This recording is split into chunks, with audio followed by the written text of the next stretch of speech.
to hear a great conversation I had with Ferris. We touch on a lot of great topics, but specifically, to name a few, framing the day, individual spirituality, and understanding your bodily systems. So if you have any questions for me, any topics you'd like me to speak about, shoot me an email at agliscuscapital@protonmail.com. And if you find value and enjoy the podcast, drop me a rating or a review on whatever platform you listen to. Enjoy the conversation. Get wrapped up in things that you can control is, I think, absolutely the resting framework that everybody needs to have. So I support that, applaud that. That's the way to be, and definitely keep it up and keep growing that. In answer to your question, I mean, so luckily, I live in a place where like I'm surrounded by nature. Like I could show you out here, like in my backyard, we live like literally in a nature preserve. So we have deer and wild turkeys and jackrabbits and mountain lions and bears and all kinds of animals just roaming through our neighborhood anyways. So in that sense, like I'm super lucky. In another sense, I love hiking and getting out and doing that. I also have 2 young kids and I work a lot. So it's one of those things where I don't do it as much as I'd like. And all things, consider, or all things being equal, if I just had nothing but free time on my hands, I definitely would be out there doing that more often. So I mean, nature is a resetting, sort of environment where you can get out there, kind of clear your thoughts and, feel like there's some sort of return happening, sort of your ancestral roots are being activated, when you spend enough time in nature. So I'm lucky enough to live in a place where nature surrounds us pretty regularly. But the more of that you can get, I think the better served you are as an individual. So. Right. And it's not an easy balance, especially when you are a father. What are some of the ways that you find balance or peace in your life that I'm sure you're full of responsibilities and you're kind of pulled in a bunch of different directions? Sure. Well, I mean, not to be too cliched, but I do have a pretty firm morning routine that I adhere to at least 5 days a week, like during the weekdays. On weekend days, sometimes I can get off of it a little bit just because on weekend, my routine is a little bit more dynamic, and, who knows what like social or familial obligations I'm going to have from one weekend to the next. But every day I wake up really early. I wake up at about 3:30 every morning, and immediately roll into meditation. I do anywhere from sometimes I'll go as low as 5 minutes. Mostly it's 10 minutes. And then every once in a while, it would be 20 minutes or so of meditation. Immediately I roll into prayer, and commune with what I perceive the notion of God to be. And it's certainly not, it doesn't really conform to necessarily like, definitive religious connotations per se, but I mean, I do believe we have a creator, and that's who I talk to when I pray, and I think that those 2 practices are a great way to sort of set the day for me and sort of frame my mind and my heart, and it doesn't always translate into a blissful existence all day long or whatever. That's not necessarily what the purpose is, but having gotten into the habit of doing that over an extended period of time is something that I think I lead with gratitude. When I pray, like literally the first thing I say is thank you for another day of life. So it helps me to I don't know, just really appreciate the things that I have, right? Like to appreciate the place that I live, to appreciate the fact that I have 2 young kids that are, really great kids, and they're fun to be around. And, I get to mainly work from home largely, and, spend time with them and, do all these things. And so, yeah, I mean, I think leading with gratitude is a huge way. And then, it's also not just what happens in your head and your heart, right? So I'm there praying, I'm talking, I'm, communing, I'm doing all those things, but then immediately following that, I jump in, back into my physical form, which is my body, my, material existence. And I have, my health, routine that I like to do. I consume uh, uh, as much as I possibly can. I try to consume, uh, foods and beverage that are as close to their natural source as possible. So like grass-fed, grass-finished meats.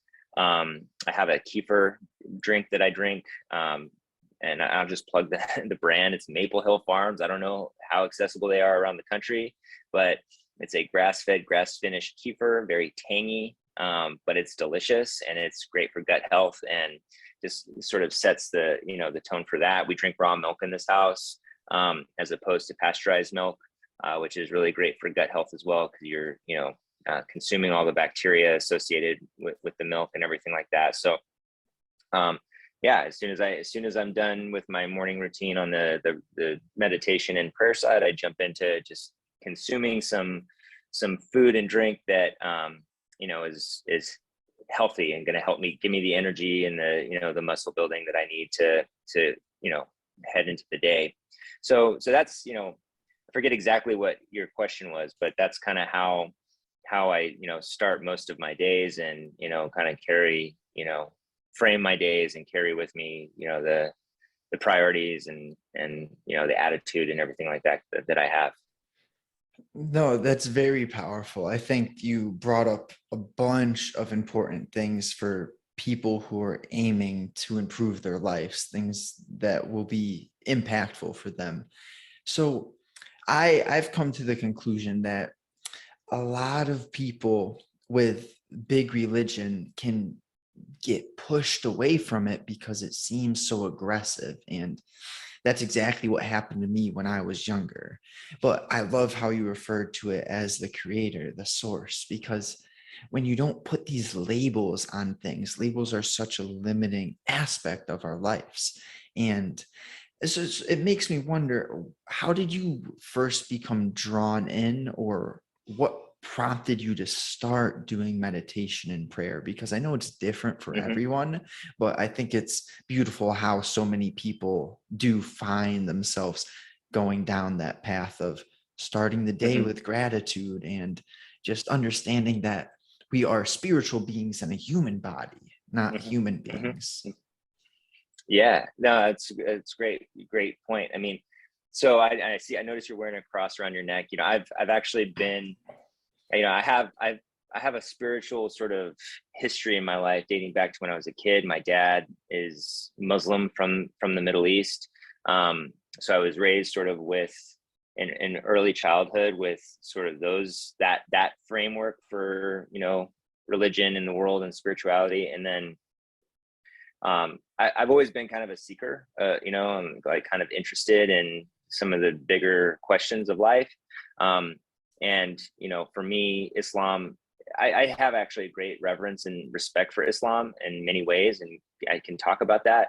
But, again, I think, like you alluded to, like, some of the more mainstream religions, have their downfalls or their shortcomings, right? And relatively early on, maybe when I was like, in middle high school, sophomore, junior timeframe of high school, started realizing that, started recognizing what some of the shortcomings of Islam were, and started looking to Christianity, and was a Christian, professing Christian for several years, and eventually had a sort of the same experience where of like, okay, so it's not one religion versus another religion, it's like the Abrahamic religions, and then I became, as people often do, kind of a hardcore atheist, for a while, where it's like I there was no thing there, and I took philosophy classes and learned about evolution and all these kinds of things, and really had a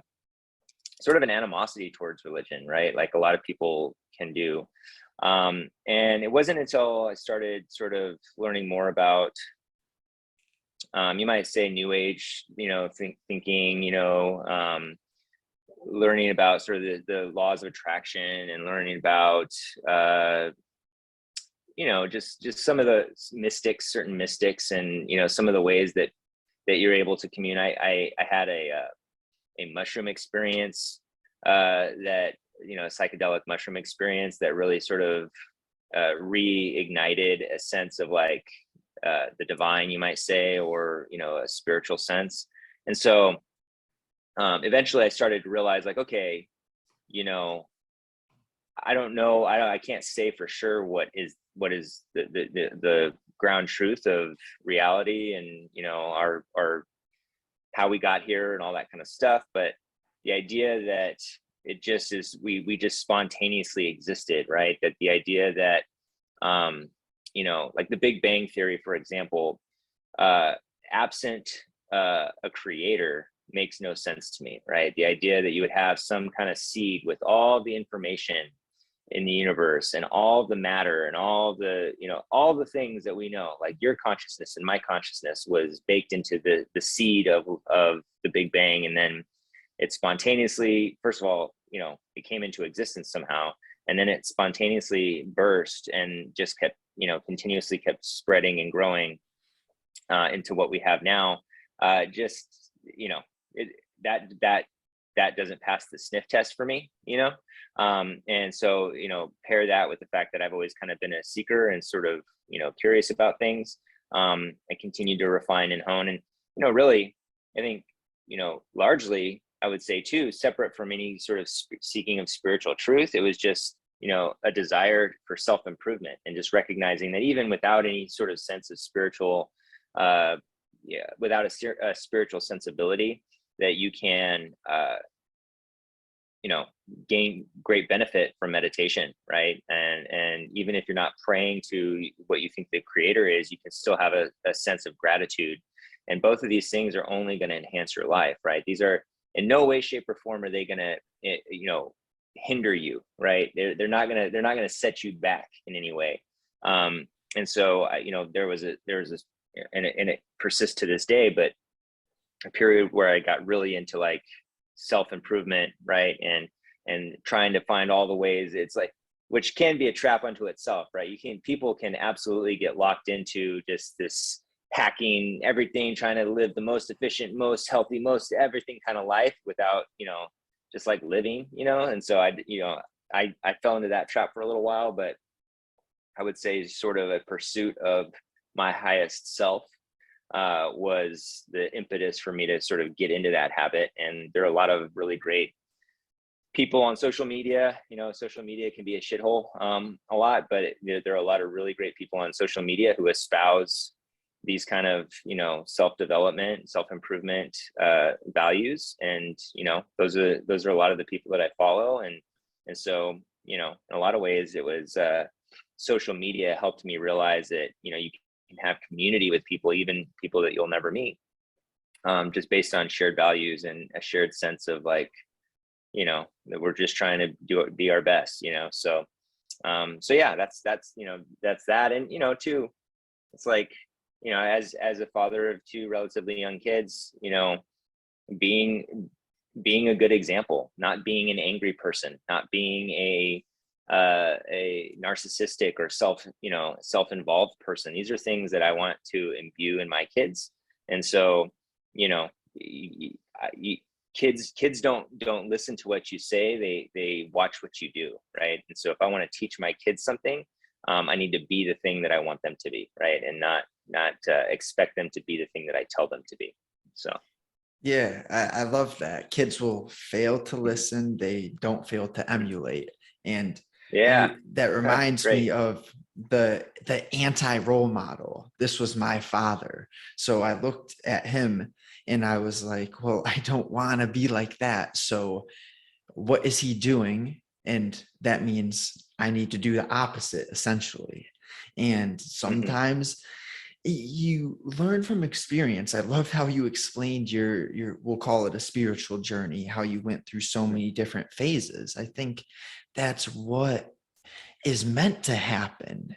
Anyone who comes with this one single conclusion and believes that that's the only way without considering others' opinions, others' experiences, that reminds me of the cancel culture we're living through today. It's such a toxic point of view when, say, me and you had completely different views on a topic. I would still love to debate them with you as long as you're kind to me, Hmm. I'm kind to you. And it seems like the mainstream premise just gets away from a friendly debate, and they Hmm. polarize everything, bring the when your emotions are high, your intelligence is low. And it's just not a Yeah. recipe for growth of humanity. So Uh-huh. do you 100%. have do you have any habits or reminders that you are constantly telling yourself to make sure that you are leading by example? Because I know we do all have Mm, emotions. I'm not saying that we can be perfect. I know that's not the hmm. case, but I think we need to be more so reminded more than taught. Hmm. Hmm. Yeah, I mean, probably, well, one of the mantras that I carry with me just generally, and I don't know that I would necessarily apply it to being a role model for my kids per se, but it definitely, I think, trickles out of, it emanates from me per se, is is leading with curiosity, right? So you talk about sort of the cancel culture, a very toxic sense of, leading with your preconceived notions. It's like, well, I just took a class on this in college, so I know what the truth is about this. And if you don't agree with me, then you don't know what the truth is, or you don't understand it, or you're, somehow less than or diminished or whatever, rather than being curious why somebody might have a difference of opinion than you, right? And so, um, I, you know, I have always been a curious person. It's my seeking. Always been a seeker, right? That's fueled by curiosity, a desire to understand better. And I think if you it's entirely possible to acquire things, nodes of information along the way that you think and eventually adopt as truth. Like, I believe this thing to be true, and that's totally fine. um when it becomes a problem is when you're unable to, sort of, when you lack the curiosity to hear why somebody else might disagree, right?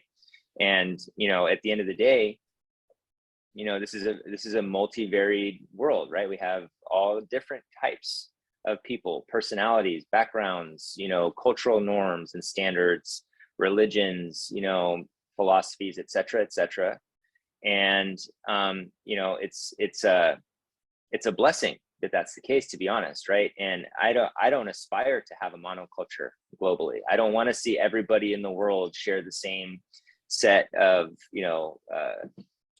biases and all that stuff. And I think uh, the people who are trying to cancel everybody else, they have the opposite view, right? They want to see everybody share the same sense of the world, right? And so for me, I think one of the most profound uh, north like north stars that a person, or true north that a person can have in their life, is like, lead with curiosity, love and curiosity, right? So, like, the curiosity to learn about things that you don't know about, or like the curiosity to want to understand where somebody else might be coming from, and then the love to accept that, like, okay, well, we just don't agree, or like that, like, regardless of what you believe, like, I still am going to treat you with respect, and still gonna, it's not gonna, lead me to dehumanize you, or otherwise, anything like that. Um so I'd say love and curiosity are probably the two fundamental attributes that are going to help you walk the talk, so to speak. I really, I love that. And if all humans lead with that love and curiosity, it seems like we would have a much better universe in general. And it starts on that Yeah. individual level. If you are just understanding that, okay, he doesn't see it the same way as me, let's talk about it, let me figure Hmm. out why.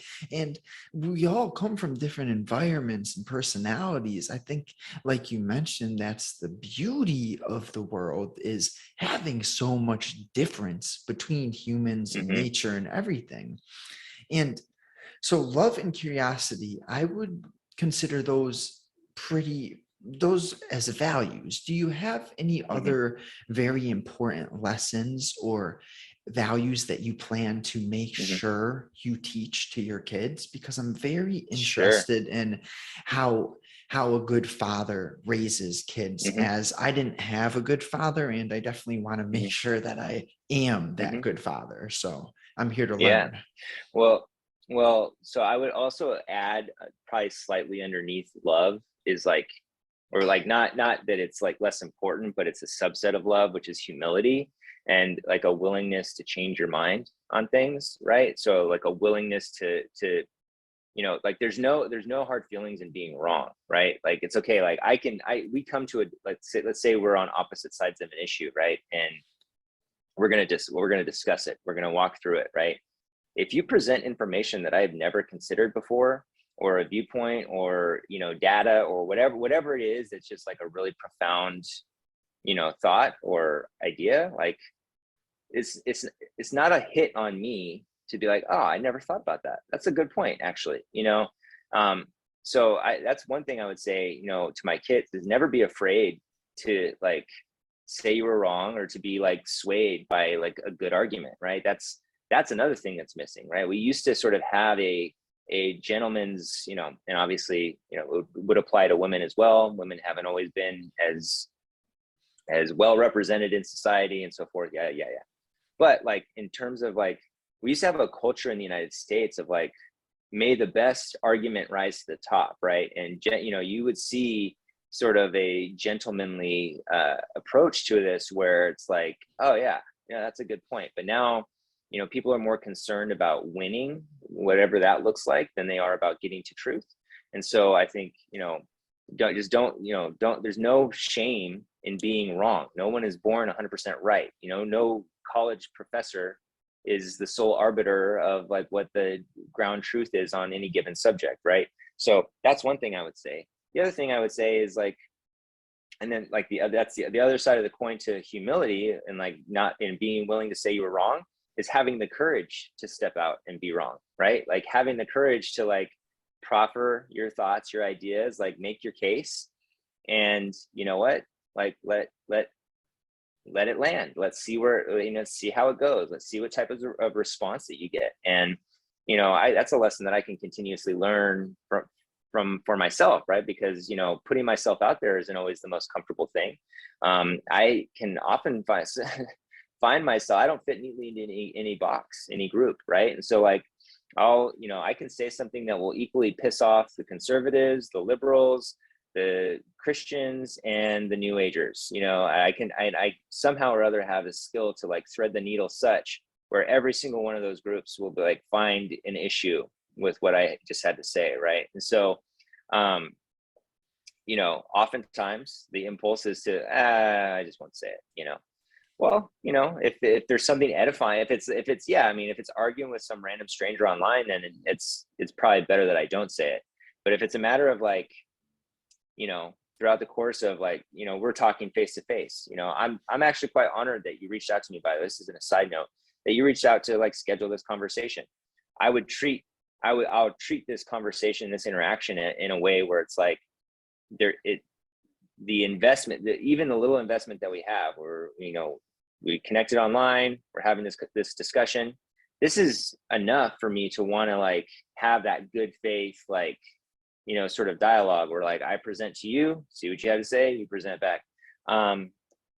Obviously, getting back to your question about things to imbue to your kids, it's like the courage to present, the humility to learn, the willingness to sort of like work hard at a thing, and to sort of stay with something when it's uncomfortable, when every ounce of your willpower you feel like is diminished, and like all those things, to still stay with it. I don't know if you listen to Andrew Huberman podcast, but He's good. he's fantastic. And I just listened to one of his recent episodes about like dopamine, and how like the science of motivation, right? And how if you are using reward systems to try and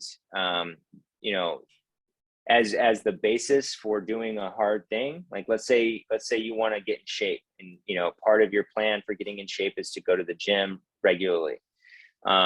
If you're relying on that good feeling that you get with the music in your ears and the pump that you get in your arms, and just sort of these reward mechanisms for doing the thing that you otherwise don't want to do or don't like doing, that will diminish over time, right? You'll need more of the pre-workout and more of all the different things that spike your dopamine and whatever. And over time, eventually you're just going to peter out and be like, yeah, I don't feel like it, so I'm not going to do it. And so what he suggests and what he said helped him get through like grad school and stuff like that while his friends were going out and having fun and doing all these other things, was him sitting down and sort of falling in love with the pain. I know that's not his term exactly, but like a willingness, like appreciating the difficulty of the action, because he knows that it's the process, a sustained effort of the process, that's going to get the result that he wants. And so there's no real dopamine, what's the word I'm looking for? There's no dopamine incentive structure that's like causing it, other than like maybe the dopamine that you feel as an outcome of like achieving your goal, right? So, I mean, one of the most exhilarating experiences a person has is achieving the goal that they set out to achieve, a long time ago, right? And they worked hard towards it and they did it, and then boom. And like just the experience of the elation that you feel having done that, that's the type of dopamine release that he strove for. And it involved years, of sort of dedication without any dopamine rewards, to get there. And so I think, having been somebody who's had difficulty, I don't know if it was ADD or whatever, but like having been somebody in my previous, life, so to speak, in my youth, that found it very difficult to sit down and sustain that level of discipline, and working through sort of the innate desire to like not do a thing. That's something I seek to imbue with my kids. And, luckily I'm at a stage in my life now where a lot of the work that I do requires me to sort of sit down and like learn and like struggle through things that are not necessarily fun to learn, and, whatever. Excuse me. And so hopefully my kids see that and they, apply that, to their sense of the world.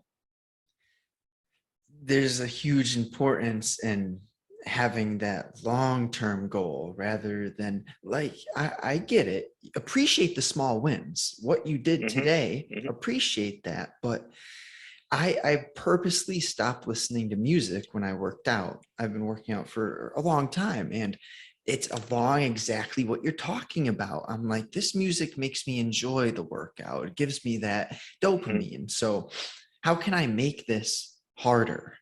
And it's like this Jocko Willink mentality. He did a 5-hour podcast with Andrew Huberman. Yeah. It's so long, but so good. And I love learning about the physiology of our bodies and how we can, I don't like the word hack because you know what it implies, but at the same time, when you understand our systems, it's like this superpower when you can recognize what is really going on within your structures of the system, the brain. And that's so helpful to put time into grasping. Just a quick riff on that, and definitely continue on. I don't want to dwell on it too much, but I think one of the biggest game changers for me was exactly what you said. When you understand the process that occurs when you eat carbohydrate or when you eat fats or protein, and like what the different aspects that are taking place and how they get, moved around and processed through your body and all that kind of stuff, how your muscles grow, how how blood sugar gets stored as fat and all these other things, it really changes the way, it makes it a lot easier to make better decisions. So I completely agree. The more you understand about how processes work, whether it's internal, external, whether it's, how your government works, how the banking system works, how anything works, it just your ability to, to make sense of it and to think about it is greatly improved. So, and how to interact with it and like, live your life. And you remind me of the importance of that natural curiosity and asking questions. I think Yeah. something that is so destructive for my generation, your generation, is the constant access to easy distractions. Like I Mm-hmm. played sports. I bet you played sports, but that's not Mm-hmm. what's super important is that they have become a distraction to so many of my friends who are my age.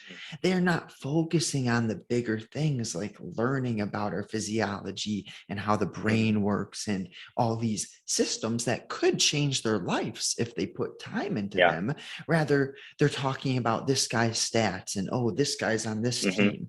And I don't mean to riff, or I'm not hating Mm-hmm. on that, but I just think there's a lot of distractions, and it's kind of Mm-hmm. set up that way for a reason. When you're distracted, it takes you away from the potential that you could be improving this whole world. But I'm curious, do you relate to having a gut feeling and your intuition? And if so, tell me a bit about that. Mm-hmm. Yeah, absolutely. I mean, so I have a history of, I used to work at a company that was a biotech company that sequenced gut microbiome. And so, I got to work with a lot of really brilliant people at that company. And that was the first sort of entree into like, gut health and that type of thing for me. And I know that's not exactly what you're asking, but it is. I always found it fascinating that, like your gut intuition, used as sort of like an adage, right? Kind of like an old time, wisdom of the rustic kind of phrase, correlated so neatly with like emergent science and like what we're learning about actual human health and, that type of thing, and how gut, the gut brain axis, operates, and how signals from our gut to our brain drive so much of our behavior and all that kind of stuff. So just on a surface level, I would say, yeah, absolutely. Intuition, gut feelings, are not just, intangibly real or, metaphysically real, but they're also like physiologically real and biologically real. So there's that aspect to it. But yeah, I mean, I think this is what I think. I think you said it earlier. We're spiritual beings having, a human experience. I don't know exactly how it works, but one of my favorite conceptions of how we connect to, the ethereal realm or whatever, source realm that we came from, is a signal receiver sort of, option, right? So like in the same way that old school TVs would, you turn the TV on and a signal would hit the antenna, and then the antenna would convey the information through the TV screen. I think, similarly, right? We have some kind of connection with, a higher knowledge, and whether that's something that is, I don't know what it is, right? I can't say with 100% certainty what it is, but it definitely, I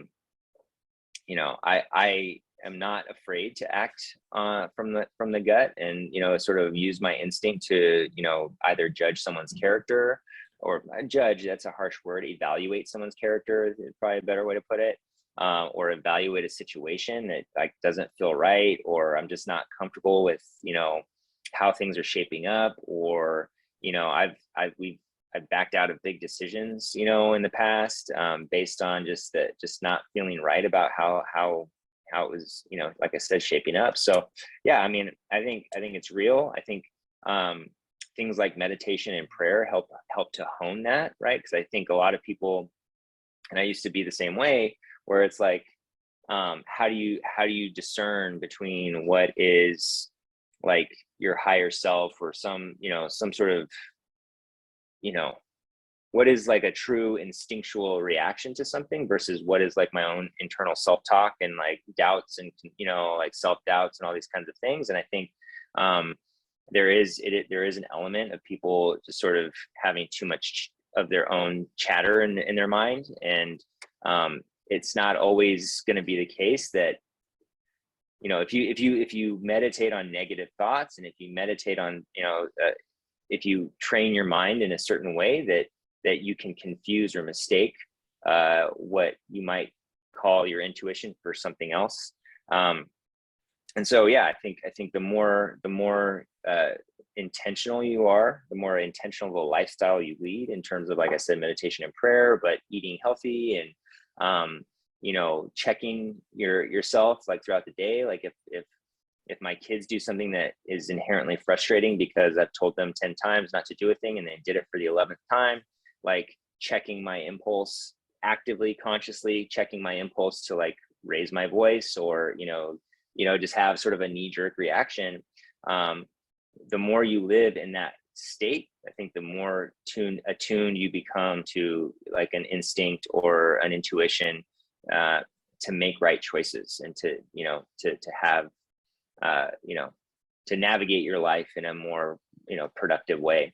So that's my thoughts on it. But again, I couldn't say what it is, but I do like the idea that we are walking antennas, and we are getting some kind of signal somehow or other that comes to us. Well, I think that makes a lot of sense because there's so many things that I've gone through that just don't really make logical sense. You just get a feeling is the best word for it. Mm-hmm.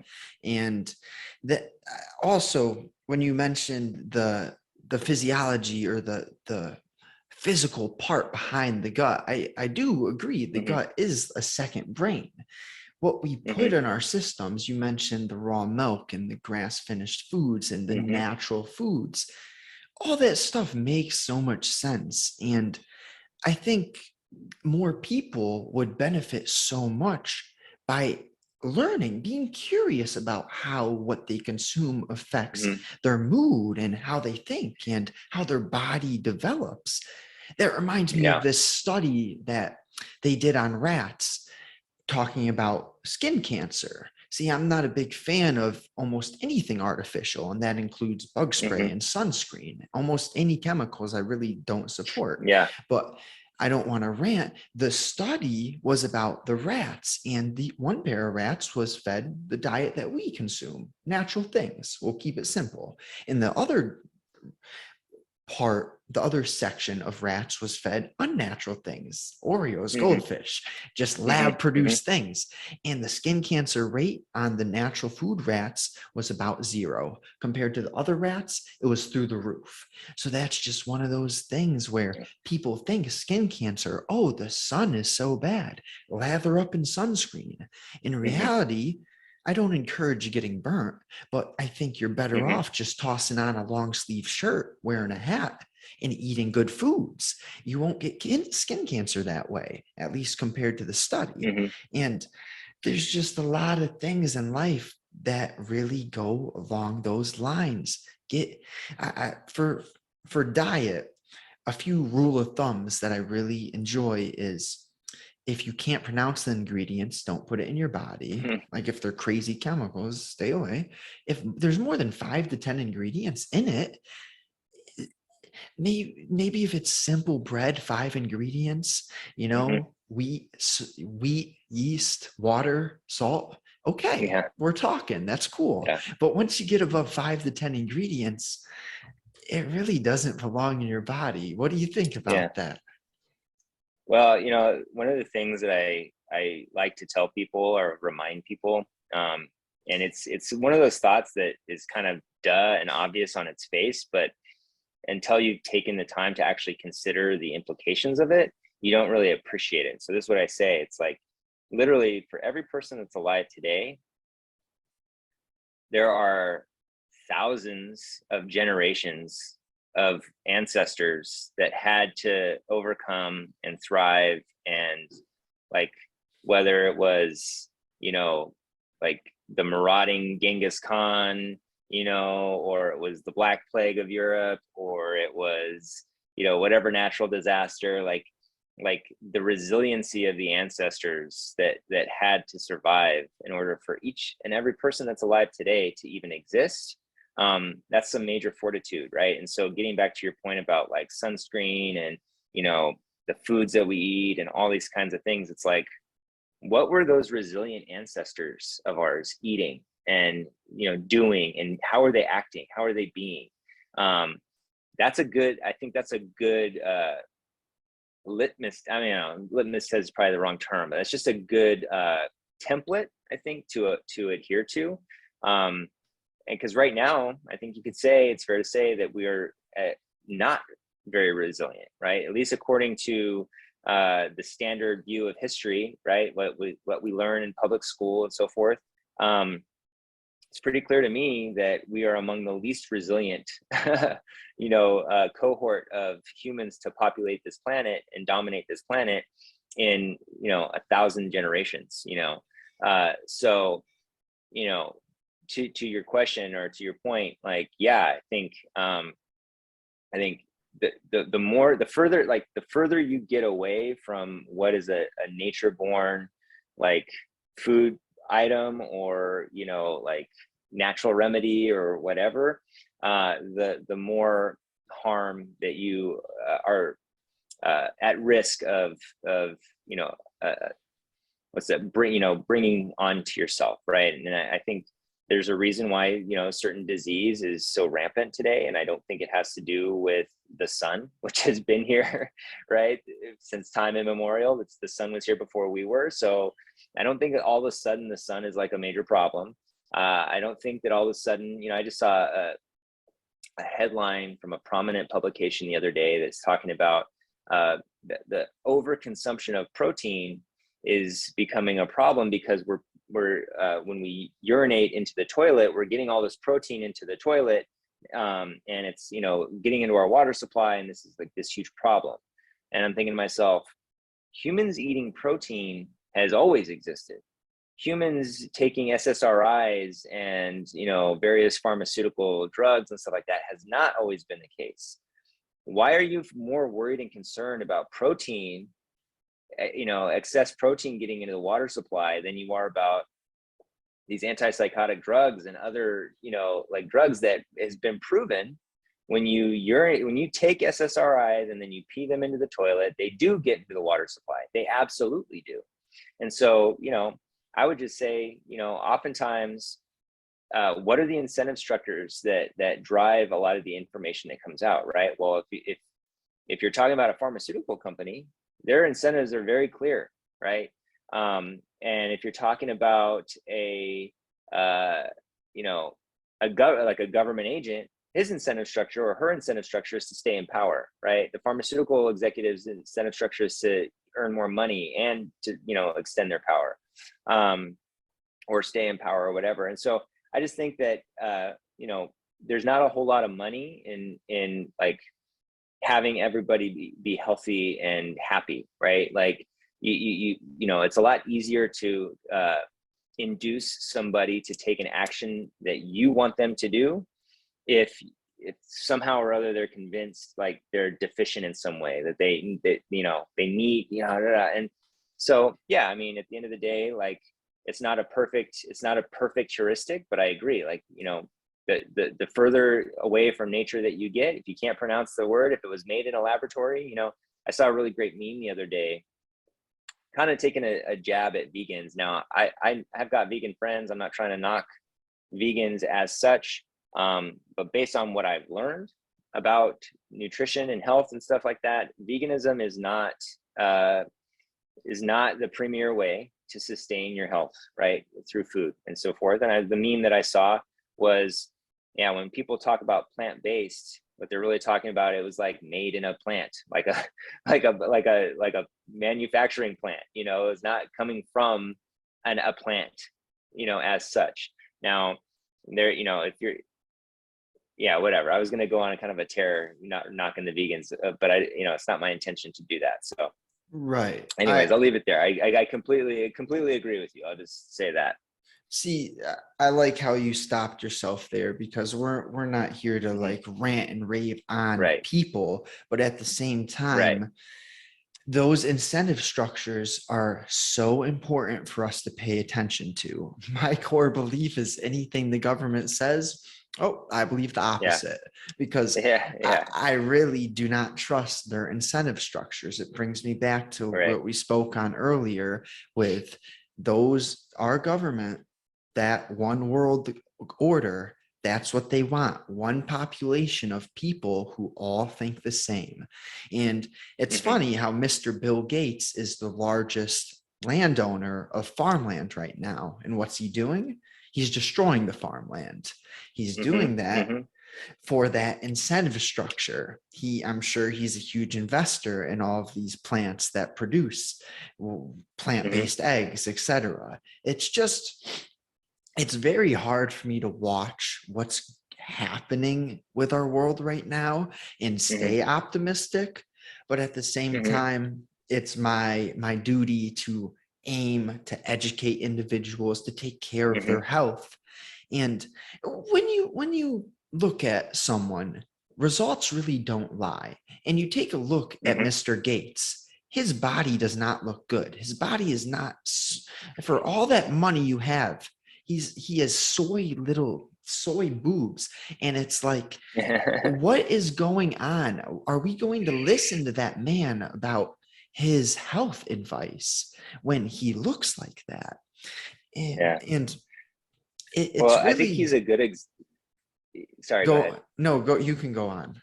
Well, I think, he's a good example of somebody who, just because you're rich doesn't mean you're smart, right? And like, he proposed the idea of like sending like, you know, uh,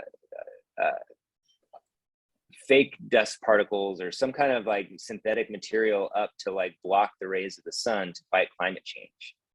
And it's like, I don't know if I'm sure to some degree or another, he considered what downstream effects may come from that. But like, how diabolical must you be to try and like permanently hinder the relationship that we have as a planet, as a species, with our most primary energy source, right? Like, what a silly notion that is, to like, and the hubris and the narcissism one must have as an individual to say that I know better than 6 billion, 7 billion human beings on Earth, or how, what, I'm sure he has a small cohort of individuals who would agree with him. But like I, I'm gonna ruin it for everyone. I'm gonna poison the well, so to speak, that everyone drinks from. It's like, it's either not very bright or it's like evil, I think like there's it's inherently evil, right? a lot of malevolence going on in our world, because Yeah. I spoke to one of the guys at the gym this morning. I'm walking into the gym. I look up in the sky and it's completely clear.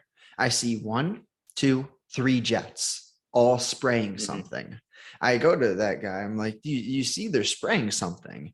And then he starts ranting to me. I'm like, he knows what's up. So I think I know they are spraying stuff in the skies, because I'm sure you've been on a normal plane, you don't see that stuff coming out of the Hmm. exhaust systems. And if I can Yeah. look up into my sky and see 3 jets at once when we have a clear sky spraying stuff, the heavy metals are a very interesting topic. Hmm. I haven't studied it too much, but from what I've heard, they are spraying, so we have good heavy metals like sulfur and sodium and calcium and these things that our body really requires. But at the same time, I think they're spraying things like aluminum and lead and arsenic, heavy metals that are not good for humans. And just this thing I've noticed lately is when I take a peek in the skies, I remember clouds as fluffy, very dense white clouds. And now I see this misty spray blocking the sun Hmm. that looks exactly like what comes out of the jets. And I'm like, oh man, this, like, I'm doing 2 + 2 = 4. What is Hmm. going on right now? And Hmm. it just leads me down such a path that I know it's not in my control to stop this, but I feel so inclined to do whatever I can to spread awareness about what's going on in our Yeah. skies. It's Well, I think the awareness piece is the key, right? And like, again, going back to curiosity, one of the things, you know, there was a time where I got pretty far down the rabbit hole with like conspiracy theories and stuff like that. And they obviously, right, when you even just look at what the word conspiracy is, conspiracies are happening all around us all the time, both at high levels and low levels and in your day-to-day life. And I mean, conspiracies are just two people sort of planning something together, that, you know, without making that information public or known to everyone, right? And so two or more people, I guess you could say. So I think even the etymology of the word conspiracy or conspire is to breathe together, right? So like you're just sharing space, and you're almost like just sharing ideas. So the idea that, you know, conspiracy, you know, you're a crazy person if you believe that what the government is telling you is that not entirely true. And you know, you said something earlier as a good sort of rule of thumb to just assume what the government says and just assume the opposite. I'm sympathetic to that, but I would caution too. I would say, you know, oftentimes the truth can be used as a tool, right? So like, this is what I used to tell people about Trump. Whether you love him or hate him, it doesn't matter, right? Because I try not to brand myself one way or another. But I knew a lot of people, okay, both in the social media realm and in my personal life, who every time Trump said something, they would take the opposite position. Well, that's a dangerous thing to do, because all he has to do is speak the truth in order to make you a liar, right?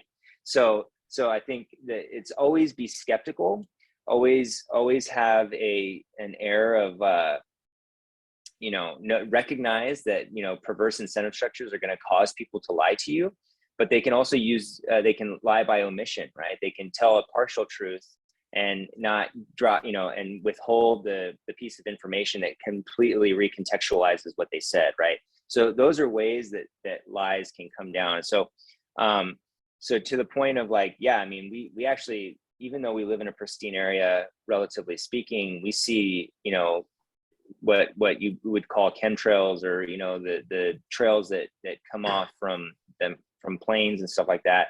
And yeah, it's like you feel helpless. It's like, this is a beautiful place. This is a, you know, like the water that comes from the Sierra Nevada mountains, which is, we live in the foothills here, is, you know, literally supplies all of California. You know, like all of California's water basically comes, you know, not all, but largely comes from this area. If you're spraying stuff into that water, you know, like how many people are you affecting? You know, literally tens of millions of people. But that's where, you know, I think a return to spirituality kind of kicked in for me as well, is just like realizing it's like, wait a second, you know, maybe the Christians were onto something when they said we lived in a fallen world, right? Maybe the Gnostics were onto something when they said that we live in a black iron prison, you know, and like, this is actually, you know, a realm where we have some, you know, sort of trickster God who just like, you know, abuses us for his pleasure and his humor and stuff like that. Like, I don't know, again, I don't know what the ground truth on all that is, but it does seem to be a place where we are tested, right? We're like, you awaken to the reality, the physical reality of how people treat people, how, you know, like power institutions maintain their power and all this stuff. And yet to not become despairing, you know, and to not like succumb to despair is like kind of the name of the game, right? So you seem to have a very positive, you know, you got a smiling face, you're very, you know, positive disposition. You know, I can't always be as sober-minded and clear-minded as I'm articulating myself right now, but I think that's the name of the game, right? It's like, we're here. It's almost like in a video, when you play like a literal video game, you're kind of thrust into an environment that you don't know the full context of it. You're like, you know, one of my all-time favorite games is Skyrim. I don't know if you ever played Skyrim. My childhood neighbors love that game. Okay, there you go. So Skyrim, when you start a new game of Skyrim, that you can play just forever and ever, right? But when you start a brand new game, you're literally on a prisoner's cart, and you're being brought, and you're about to, the people who arrested you are about to behead you on this chopping block, and then a dragon comes and disrupts the whole scene, and you got to kind of run away, and you're just kind of in this new situation that life is kind of similar, right? Not everyone's going to be rich, not everyone's going to be handsome or attractive, not everyone's going to be skinny, not everyone's going to be Michael Phelps or Usain Bolt. We all have different skills, talents, and abilities. Some admittedly got quote unquote the short end of the stick on some of that stuff, whatever, but that's the context that they're thrust into. And so in the same way that when you play a new video game, you have to figure out what your situation is and adapt to it and go get your sword and then go, do all the things. It's that's what they have to do. That's what every person has to do. And, when you can do it with, sort of a song in your heart and be, optimistic and have a good attitude about it, that's how you play the game. That's how you win the game, so that's kind of how I view it. And, I use, like I said, I used to latch on to conspiracies and sort of assert, this is what's happening, this is what they're doing. And, realize that when I would try and tell people who, would want to argue with me about it, I couldn't necessarily prove it. So I've gone away from trying to assert truths and more to the point of I can poke the hole in somebody else's narrative like a champ, like second to none, really. But when it comes to I try to refrain from saying this is what's happening. I just kind of poke holes well, if this person says that this is what's happening, why would they, here's 10 examples of where they've been a hypocrite, or here's 10 examples of where they said one thing and did another or whatever. So how does that balance? It's well, what are you saying they did? I was I don't know what they did. I don't know why. I wasn't in the smoke-filled room where the devious plot was hatched, but clearly the thing that they're telling us happened is not true, right? So anyways, yeah, that's how I would talk about that or think about it. That was very good. You brought something to the table that I am continuously working on. Is no matter what point of view I have, am I going to dwell on something that is out of my control? Or am I going to have faith in this whole thing? Just like we started the conversation off with, we're spiritual beings, and so much of this is out of our control. And I love how you hit on the point that we're all dealt different cards, but what can you do? Make the best of your hand. And I think that's a beautiful message that people need to understand is you're not going to be Tom Brady. You're not going to be certain things, but I can guarantee you have certain skills that other people don't have. Everyone has unique talents, and that's the part of this life that's your duty to figure out. What are you here to do? How do you do that? You try a bunch of different things. You show up every day with the outline that you do. You start with gratitude, with prayer, and you say, like I say to the creator every day, I thank you. I'm sorry. I need help. And how can I help? And I feel like right now that spreading a positive message, helping people take control of their nutrition, their mind, and just their outlook on life, that's what I'm here to do. I'm sure that'll change eventually, but right now it's what makes sense to me. So I love how we brought it full circle. Start with the spiritual aspect. We get into some negatives, some things out of our control, but you end with that spiritual aspect too. A lot of this is out of our control. So I appreciate your time. I had a fantastic time speaking with you. If you want to send them anywhere, where should we send them? The audience. Well, I would, So you can follow me on Twitter, Ferris Gallion, at Ferris Gallion. That's FARRISGALYON. That's my handle. Neuaxiom.com, NEUAXIOM.com is my CBD business that I run. And yeah, I mean, just, I mean, kudos to you. You know, you got a great energy. I think, you know, like you said, trying to sort of bring a positive, sort of humbled, you know, message to the world is of critical importance right now, even in the face of all the, you know, stuff that's going on. So keep up the good work. And yeah, man, we'll keep in touch. I might have to start a podcast and have you be a guest.